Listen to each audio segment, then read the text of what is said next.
Can you please try and explain to me what you interpret by what can be unburdened by what has been? What does that mean?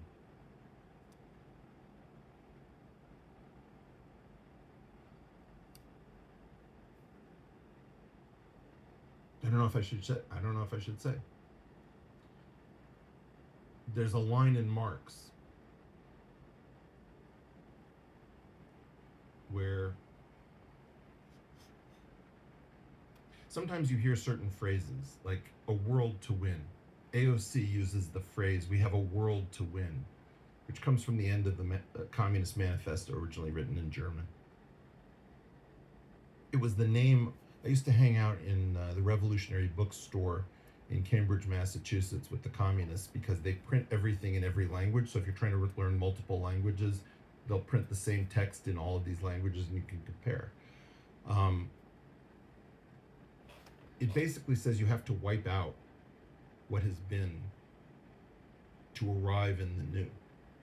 Where's it from? What can be unburdened by what has been? It's not a direct translation, but it occurs in Karl Marx. Now, I wasn't expecting this. I could find you the exact reference.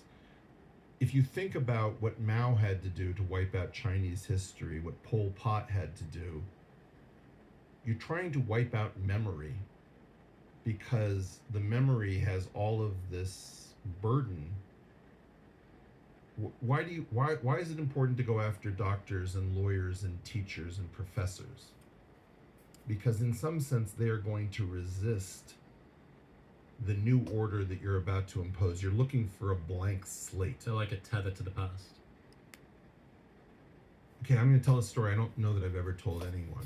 Maybe I have, maybe I haven't. Can't promise it's original to you. But I was in Hoi An in Vietnam. I'm going to lose this one. Hoi An is one of the only beautiful places that I found. You know, like Hue and Hoi An. A lot of things were really ripped up in that war.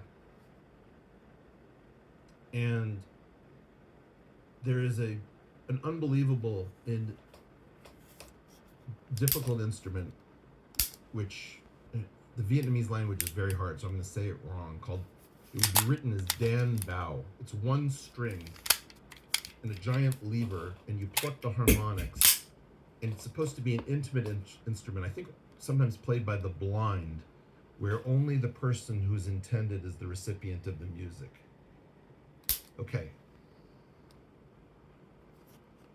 I see this in a window in Hoi An, and I become transfixed by it. And a woman says, I see you looking at this in English. Would you like to come in? And I said, I don't want to impose. She says, no, it's not mine. So she invites me in. And there's this guy who appears to be brain dead.